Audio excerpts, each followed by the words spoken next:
You and my father. I know you go by Shiloh. And now, before that, it was Hank. but you were born David Henry Archer, right? That's correct. I was married to your father briefly, Henry Archer.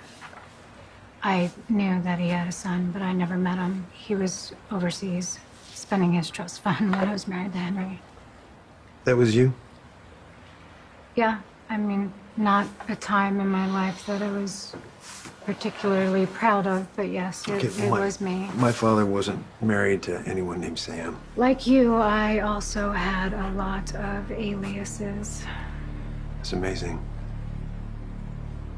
We're connected in our own way. I'm sorry.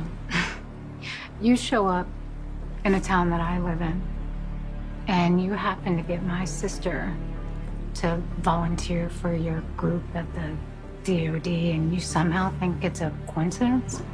No, it's not a coincidence. It's fate.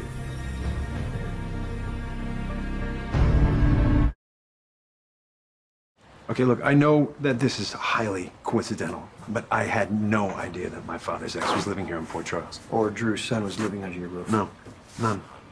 So this is, what, some sort of divine intervention? What would you call it?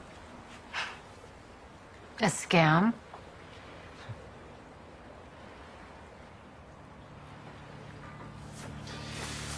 You know, I wish you'd known the person that I used to be. Because maybe you would understand. You're right, after my parents got divorced, I bounced around from boarding school to boarding school.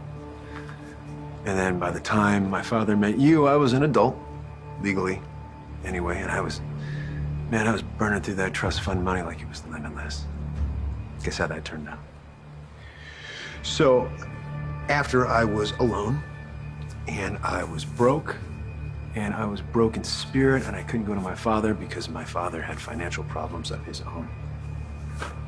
And there was nothing left for me. Because of me.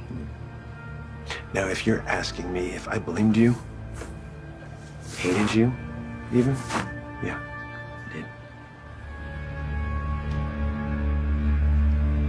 did. Sam didn't mess up your life, you did. Well, eventually I accepted that. You see, here's the thing about hitting rock bottom. It is the ultimate reality check, man. There's no one to make excuses for you. There's no one to clean up your mess. I had to look in the mirror and I had to put the blame squarely where it belonged. So I went and I found work. I wish I could say it was honest work, but that wouldn't be very honest of me. I went for the easy money, often in very unsavory ways. You see, it seems that you and I weren't so different then. And then eventually, I wound up in Afghanistan as a private security contractor, which is where Drew pulled me out of that firefight. You see, Drew didn't just save my life. Drew gave my life meaning. And it started me on my journey, which brought me here to Port Charles.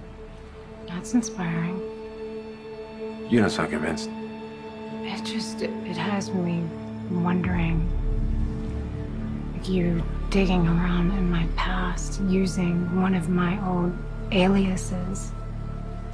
Is that kind of harassment a part of the journey? From someone who